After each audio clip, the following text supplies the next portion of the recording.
kuti mungave pamatebvu amavhenda muri kutengesa mahwindi muchiita basa pese pauri kutsvaga mari mwana waZimbabwe nekuzi kwenyika Zimbabwe ndiri kukumbira pamuri pavo udza ari padhuze tsvaga ari pedyo newe kana kumushevedzera kana kumuudza kana ari kuriridza muridzo kana usingamuone mufonere kana kunyora tsamba asi shoko rotira kuti usvitse kuondera kuti manga muchizviziva here kuti National FM ndiyo nhefenyuro inoteererwa nedzimwe nhefenyuro the whole nation on one station.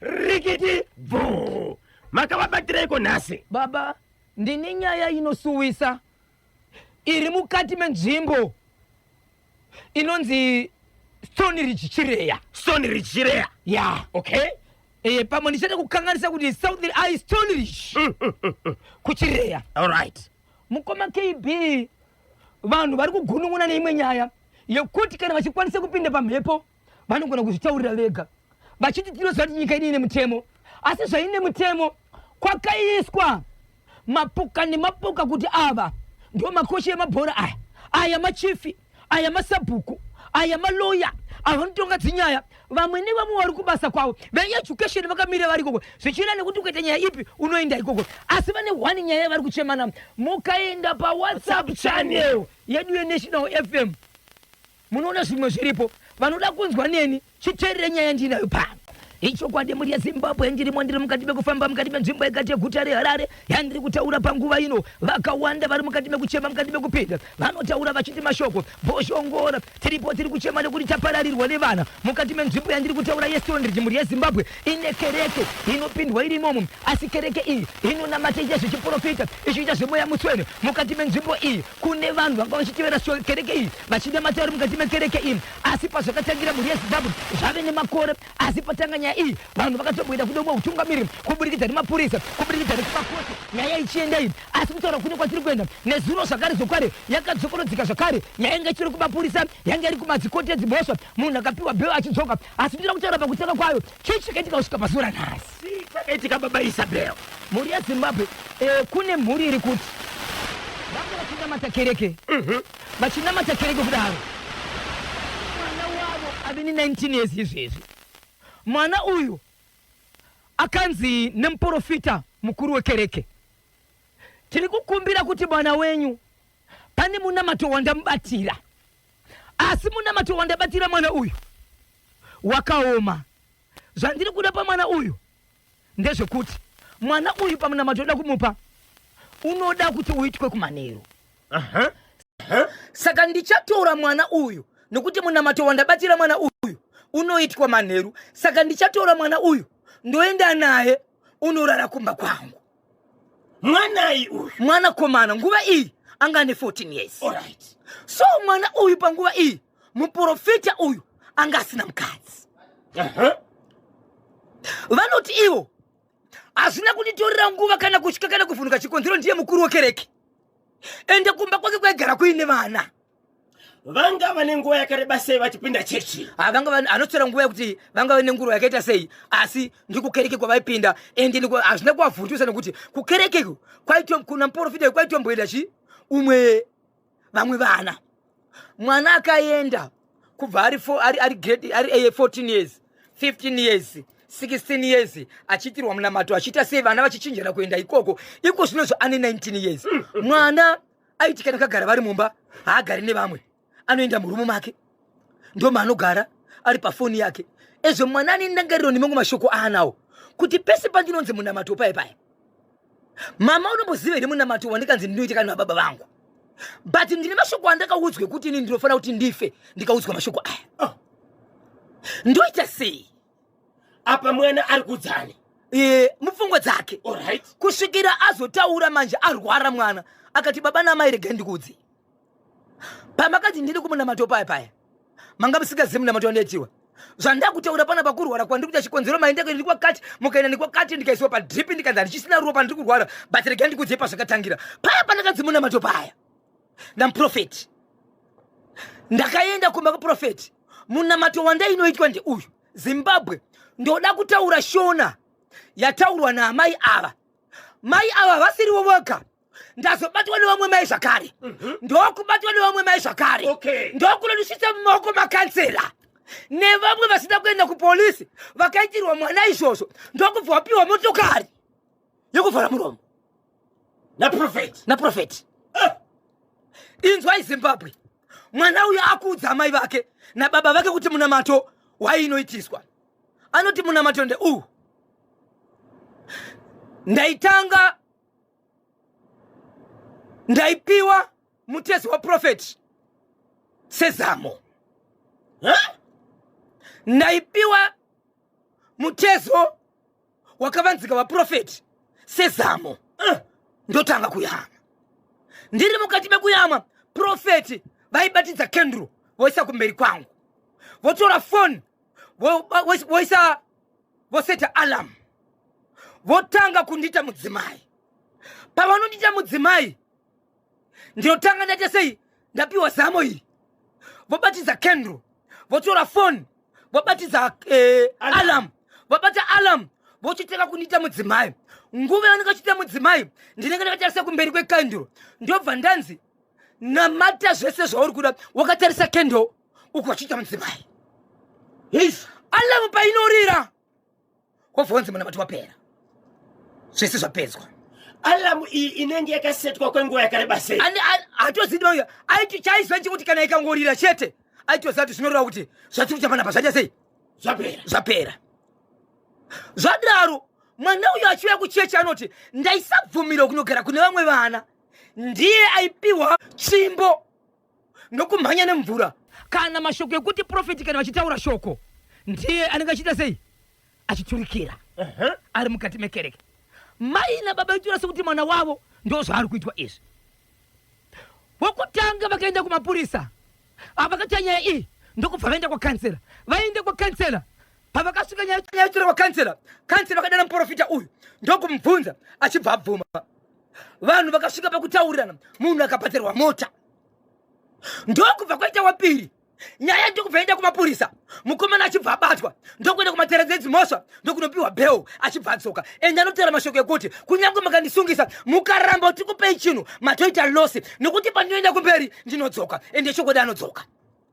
Pakaendwa naye mwana uyu wokuitwa munamati wekendro uyu, pane umwe mwana zvakare anga achiri kuma 14 years iko zvinozva 19 years akanga achipupurawo mashoko ekuti musanyepera munhu waMwari haaite izvozvo. Right, regai ndikubate tine mashoko ari kubva ku the original Earth Movers akazoitika. So nyaya iripo mukoma KB ndeyekuti kutaura kuno kwatiri kuita vanhu vakawanda nevagari vemunzvimbo vari kuchema kusvikira vaenda kuna kansela kunovazivisa kuti kansela toita sei. Zvakaitika ipapo mhuri yeZimbabwe, kansela zvavakaita vakakwanisa kungoudza muprofita wekuti uri kusvibisa nzvimbo, ndiri kukumbira usuduruke ubva pane kereke yako. Ndobva abva ipapo ane kwakuitira kereke yake, asi nzvimbo izvi ndo yaachiri kugara. So inzwai, ndambotaura kuti kune umwe mwana aitomira aisaidire muprofita mushure mekubatwa kweumwe mwana. Mwana iye ndiye akazoenda zvakare kuna kansela nevabereki vakakati ndauya neniwo ndakabatwa. Apo aisaidira muprofita. So kutaura kwandiri kuita nezuro nyaya iyi yaitori kukoti ndobva anopiwa zvakare bheo achibva buda. Ende anotora achida kuenda kwandinoenda ndinodzoka. Mukandisungisa asi ndinodzoka. Isi beta mukanzwa ndichiti ndira kukupei chakati mubhadharo gamuchirai nokuti ikaenda uku. So vanhu vakuti toita sei, totonga tega here, tiite sei. Muprofita apinda kumatare edzimhosva kangani achibuda. Iko zvinozvi ndikechitu wekutanga hana kutoenda ndiye ane vanhu vakapiwa mota. But vekupiwa mota vacho vari kunzi vari kushungurudzwa zvakare nenyaya yekuti ndakupai mota kani. Ende kuri kufungidzirwa kuti mukati mekereke iyi nhamba yevana haisati yakwana, vakashungurudzwa vakawanda. So vanhu vari kuti iko zvinozvi nemashoko anotaura achitaka bata vana oenda matare edzimhosva obva adzoka. Vachabatirwa kumashure kana vachaona kuti vana vakabatwa zvakare vanoita sei, vachienda futi kumapurisa vanofanira kuita sei, vanofanira kuita sei. baba Isabel, regai katisvitse nyaya kuvateereri varidzi vechimuti vatibatsire kubudikidza neichi chekuston ridge. Ichokwadi. Asi muchitaura nevakuru venharaunda vari kuti kudini? Kansela vangoti inini neniwo ndiri kunetseka nekuti tikataura nemunhu pano anotobvuma kuti sorry kana vachida ndivabhadhare, asi tikaendesa kumapurisa, mapurisa vabata vanhu, akaenda kukoti ari kutsuka. 0713-938-538. Atenda. Baba. Mainosa. Pane shoko randanzwa. Manzweiko. Kwanzi anoba neziso. Ziso rokwanzi ndakapfupi. Chosa. Chawabada chechocho. Chosa. Chawabada chechocho. Chosa. Chosa. Baba Isabel. Kopiki yamatiratidza iye chichiri kuitika. Baba iri pachitungwiza apa. Iri pachitungwiza. Andizivi kuti munhu ane problem iyoyo ane mushonga iwoko ndari kuita zvinhu izvozvo ndiani. Paipe ndakaguma ndichitaura nyaya iyi iri kudombo shava. Yes. Iko zvinoziva pachitungwiza. Zimbabwe. Kana tikakwanisa kuvhara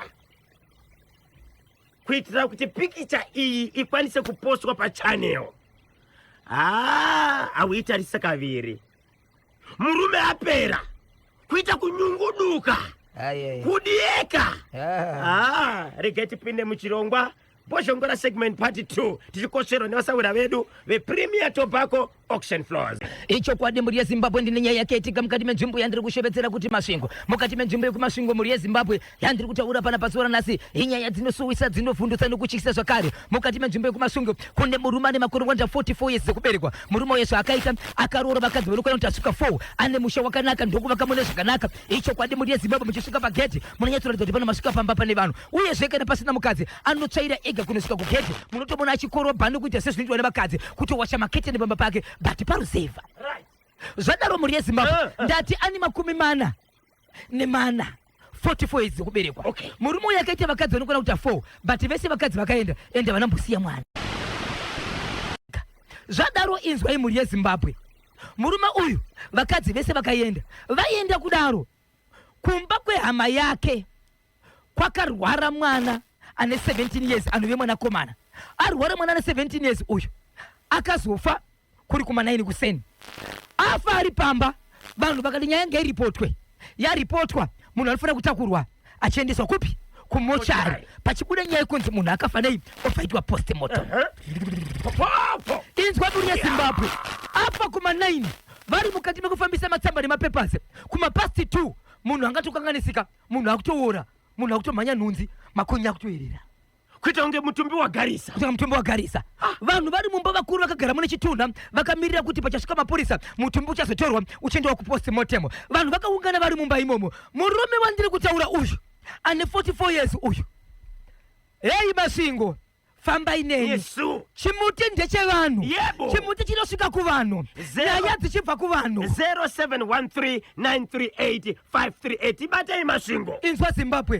Murume wanditaura 44 years uyu ane vakadzi vakaenda ava anofamba nembwa hadzi isati yambobereka but ine mauta anorembera kuti asvika anosvika pasi.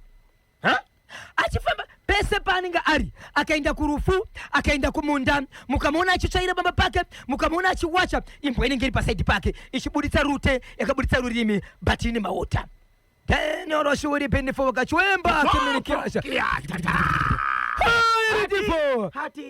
Inzwa Zimbabwe, inzwa National FM.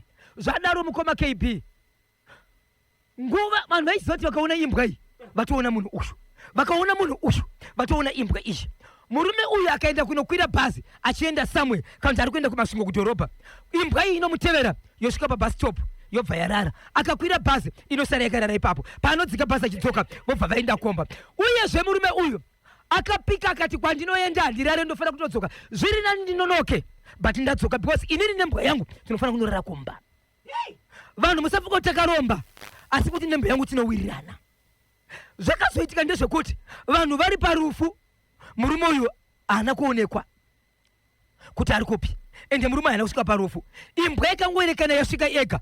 Vanhu pavakaona ichisvika parufu vanhu vese vakaita maminitsi vachitarisa kuti Bosho akusvika. Imbwa yake yatungamira kureva kuti ari padhuze. Imbwa yakamira pasi pemuti kwenguva yakareba ikatenderera ikamborara pasi ikamuka ikatarisa uku ikaita senge irambofukura pasi yaikuka hasha but vanhu vari kuona muri dzachisvika paipa ndokubva yangosumuka pasi pemutabhoti 11 meters kubva payange yakamira yakananga padhoo remba yanga ine mutumbi wechitona ndobva yasvika ichinopinda yanopinda kudaro munhu anga asina kuiswa mukofini anga akafukidzwa nekuti anga changobva kufa achibva yanomhanya payakapinda mumba ndokuita ruzha ichivhundutsira vanhu vakabuda mumba vachimhanya ndokunosvika kunombambadzura chitsitsino chemutumbi womufi ndobva yabuda yakaruma chitsitsino ndobva yarova pasi murume uyo haana kuya kurufu kusvikira vanhu varara kusvikira mutumbi uzotorwa wakazotakurwa usina chitsitsino ndobva yaendeswa kumochari yaendeswa kumochari murume uyo haana kuonekwa kubva zuva iri kunosvika mangwana ndopaakazouya kurufu akauya nembwa yake. Muri kuti rufu rwanga ruri rwani? Rwemwanakomana wehama yemurume uyu. Mwanakomana wehama? Asi muri musame village. Kubva panogara murume uyu achisvika 200 meters 120 130 150 meters kubva panogara murume uyu nepaka pane rufu. Zuva iroro haana kuwanikwa. Imbwa yake yakasvika haana kuwanika kusvika yapinda mumba ikavhundutsira vanhu ikaruma ikatora chitsitsino ikatiza haana kuwanika kunosvika mangwana imbwa ikabvairwa pasi mangwana kumapasi 11 ndo pakazoonekwa achifamba achiuya kuzobata maoko pamba achiti ndanzwa kuti pakaitika rufu chiko chakaitika mwana wehama yangu aine imbwa yake. Vanhu pakasvika pamba vanhu vakatiza nevamwe vaida kubatiwa maoko pakasara vakasimba ndo vakabatwa maoko but vanhu vaitya kunyewa vemuvillage vauya parufu vaitya. Mutumbi waendeswa handitika waendeswa kudaro zvikanzi nevanhu vakomana zvakaoma kuti tienderere kumberi nerufu rwaitika panapa ngatifambei timbonzwa nchiyani chiri kuita imbokanganwa ine zvinhu zvemunhu ari kumochari afa atofa uyu. Vanhu vachibva vaenda kumochari vaenda kunofamba vachibva vaende munhu zvikanzi ndiri kukumbirawo panga pakavata mutumbi wanga akavanda papi mutumbi pawanga akavanda ipapo ende chandisingazive ndechekuti munhu akafa akaita ronda rinenge chiri kuda ropa here nokuti paakambambazurwa hapana kuda ropa mutumbi ukangobuda wadaro asi chandisingazive ndechekuti sezvo wanga akafa haachabudi ropa here. Mutumbi achibva mayeneyo vasvika paipa zvikanzi tipei ndiratidzi vanga pakafa munhu panga patosara zvakare pachimwe zvikanzi tsvairai mumba tsvairai panzvimbo iyoyo ndipei marara pachibva paita marara achibva matora achibva aita zvaakaita. Murume uyu pakaitwa zvinhu izvi anga asisipo angadzokera kumba kwake kwakayozobata maoko mbwaya imbwa yange iripo anganayo akatouya nembwa yake kuzobata maoko akatozobata nembwa yake ndo zvakaita kuti vanhu vachitiza futi vanhu imbwa iya ndiyo imbwa itoiziva iyi ndo yakambumburudza munhu ishi ikatiza iyi nokuti inotozivikanwa munzvimbo hakuna singaizivi nenyaya yekuti inofamba nei inofamba nemuridzi wayo.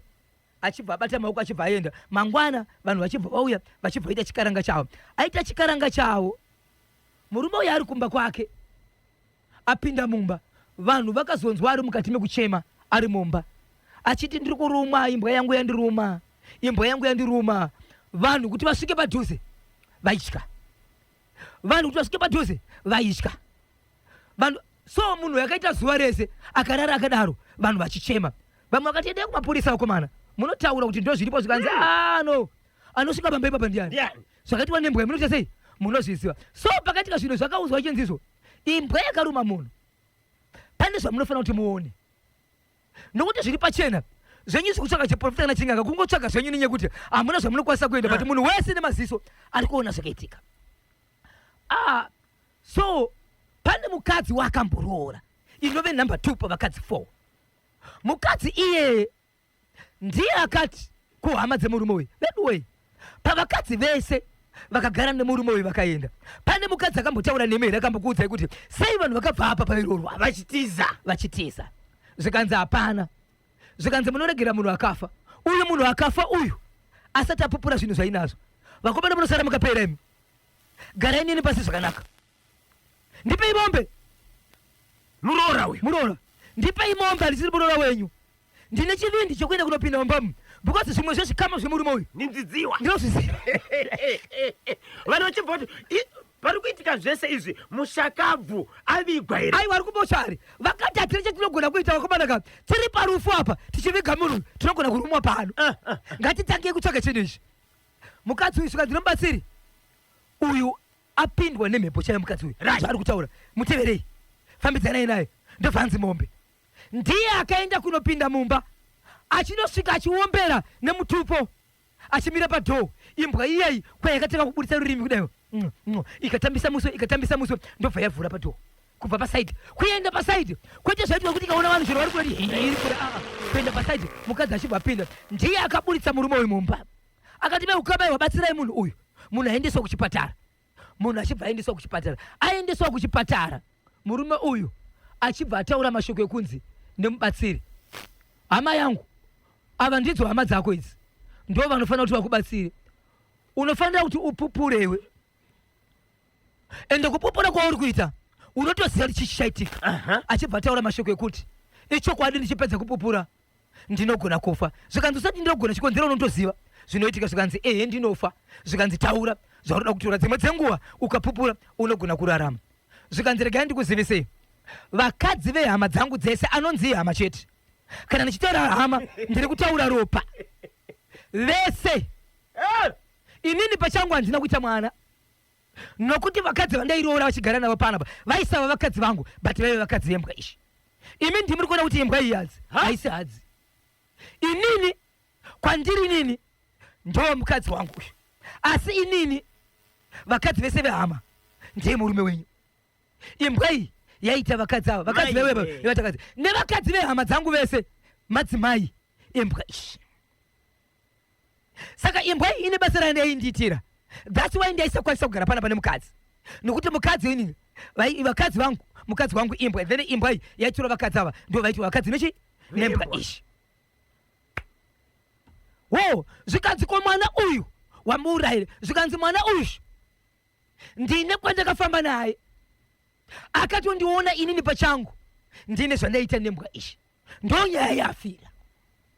Iye aiite nembwa murume uyu. Iye akatoonekwa kuti ane kutamba kwaiita nembwa. Iye pachake aita mukadzi imbwa iyi. Imbwa izitora vakadzi vevanhu iite vakadzi. Saka iye akasvika pambapa akatoona baba ava vachiita imbwa iyi mudzimai. Ndobva zvona achibvanzi zvauriwo utaure. Ndobva tanga kuseka achiti mdhara unonyadzisa. Izvi ndo zvitaura izvi. So mukana uyu achinosvika kumba asati audza vanhu akafa vanhu zvavasingazivi kuti mwana uyu afa sei nokuti vanhu vakangonzwa amariro. Ndo zvakaita mukadzi mwana uyu afe. So murume uyu ari kuchipatara asi murume uyu haana hama dziri kuenda kunomuona but mubatsiri achitaura nevanhu anoti nokutaura kwaita nezvinhu izvi kupupura kwaita uku nezvatakaita isusu kana muchida kuti vanhu vararame uyezve vasare vagara zviri right handisi kuona ine nguva. Kwete kuti pana amuuraya aiwa nokuda kwemishonga yake. Saka vari kuti iwe musi weTuesday ndo pari kuenda kunobviswa zvinhu zvaaishanda nazvo zvaanoshanda nazvo iye nemishonga yake nembwa iye zviri kunzi zviri mumba imomo. Asi mukadzi uyu akapupura kati ishokwadi mune zvinhu zvirimo. Baba Isabel, nyaya yekumasvingo iyi inogona kushayiwa chiremerera kana tikasaona pikicha yembwa. Papa chete kungoti hama dzakaramba mukoma KB dzakaramba kuti torai imbwa pikicha yembwa. Vakati shamari dai waiziva zvakaitika vanhu vari parufu matiziro akaita unoziva kuti munenge mune mutumbi zera rinopinda mumba munenge mune mutumbi rinenge riri zera hombe. Zvakaoma hatisivi kana pane vana chivindi kana pane anokwanisa kutakura pikicha tinoda kukanda paNational FM WhatsApp channel nyika ione vanhu vaone imbwa yasungurudza imbwa iyi. Hey, ichokwadi mburi yeZimbabwe ndine nyaya yakaitika mukati menzvimbo yandiri kushevedzera kuti hanzi imbwa dai yafa Baba Isabel. Iye mubatsiri ari kuti kudii pamusoro pembwa? Ari kuti musi weTuesday ndipo achapedza zvaishanda nembwa kana zvaishanda nembwa zichibatwa imbelesera papi ndiyo mishonga yacho ndizozo ndiyo mishonga yacho saka regai tinzwe kuti mubatsiri achabatsira sei panyaya iyo. Isu veizwiza chamanga muchitaura chemurume uyu apera kuita kusururuka kuita kumara. Chii chiri kuitika, chii chakaitika? Zimbabwe zvinonzwisa tsitsi zvinosuwisa. Kune murume ari kuchitungwidza mhuri yeZimbabwe, ave murume mukuru ane 64 years dzekuberekwa. 64 years. Ane vana mukadzi nevana anokwana kuita ivo vapfumbamwe 9 vana vainawo. Asi murume uyu akazongotanga kungoti akamera kapundu kwakavanzika. Ndobva apudura kapundu kake kachibva kuita ronda. Ratingatanga kukura kuenda kuchipatara kuzama kurapa apo. Zvichiramba kusvika iko zvinozvi ari kuenda mukati mechivanhu. Iko zvinozvi agara. Mhuri yeZimbabwe iko zvinozvi agara kudaro. Zvakaoma. Zvakaoma mhuri yeZimbabwe. Zvinhu zvinokumira mushe. Dzimwe dzenguva taendesa piki kuvakuru vedu kuti vangazama kuita sei kuti rikwanise kusvika kuvanhu. Apa tinenge tichizama kuti kune vanhu ikoko ndokune vanhu vanogona kubatsira vamwe vakambosangana nazo kana kuti vakambosangana nazo kana kuti vanogona kurapa tirapirane. Asi vamwe vachandibata ndichagona kuti handizivi kuti tichakwanisa kupanana sei kuti muone kuti pikiri rakamira sei. Muri mari pachitungwisa zvakaoma mhuri yeZimbabwe. Munhu ape muchitaura naye ari kuti kudini? Ari kungoti iye akamira kapundu achibva auta sekunonzereka ningotushura kapundu aka. Achikatushura kapundu ikako ndiko katanga kungoita ronda kakatanga kuvava kakatanga kachivavira achikapukuta kusvikira ati kaibva rega ndikaputitse ndobva akaputisa kachibva kaita ronda rakutokura ronda rakutonyeka ranga riri pakavanzika ipapo kusvikira iko zvinozve mutezo wapera wese ende zviri kuratidza kuti havisi kumira zviri kuramba zvichienda kune umwe mutezo. Yese kudurira baba.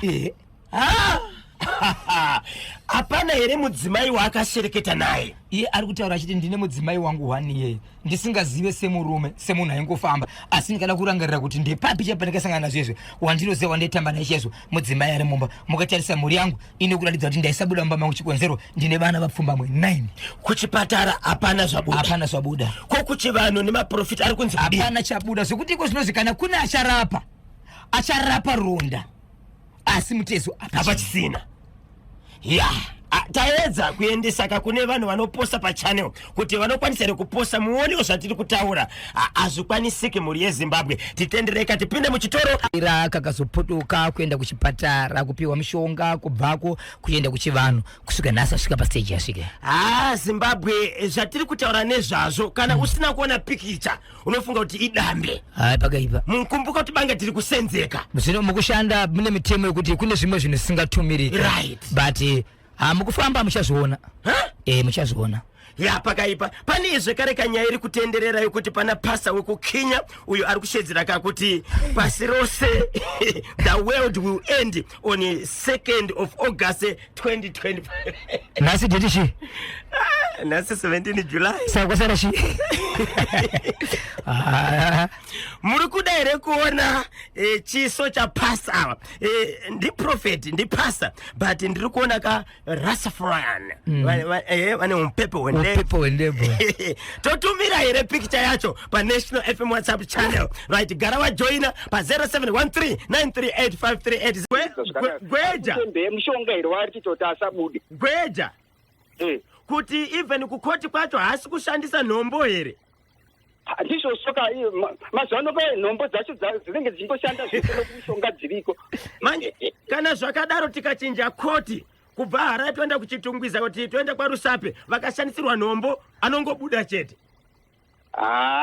Ipapa ndopakuisa varume kuti vakumanaka toenda kupi tinobatsirikana sei ndosoka paipe tichizoti hede hatisi kutonga tega. Handiona kuti vateerera nguva kuti tinda kuzotonga tega manje hazvitenderwe pamutemo. Aiwa ngatisatonge tega.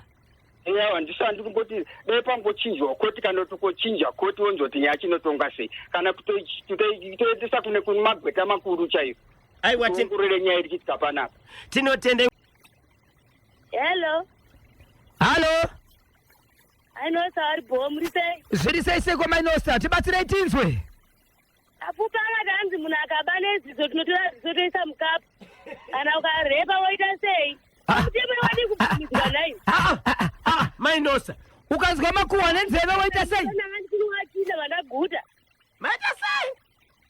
Vana vari kumbunyikidzwa mana tichingoti hanzi chichi asi ane mishonga iri kukonzera kuti akaenda kumakotiko kwachidzoka. Pamwe ndo zviri kuitika. Mwoyo wangu wajunguruka ndikunyeperei. Saka toita sei Mainosa? ha ipapa muzandikukesoshaya kuti chitaende kupikwa kwaadvocate Nyari.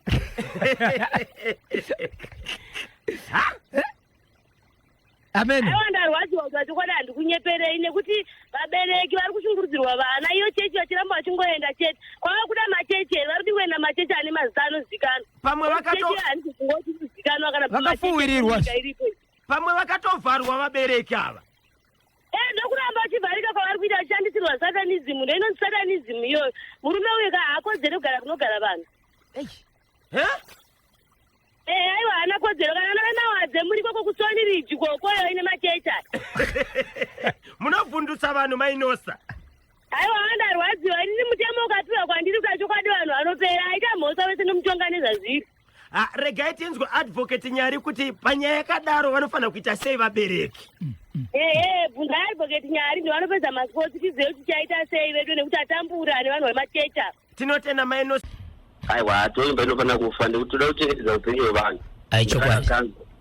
Asi raiti baba asi kuita anopedza mhuri. Akomaneme apo iye anambobara kana mwana umwe chete.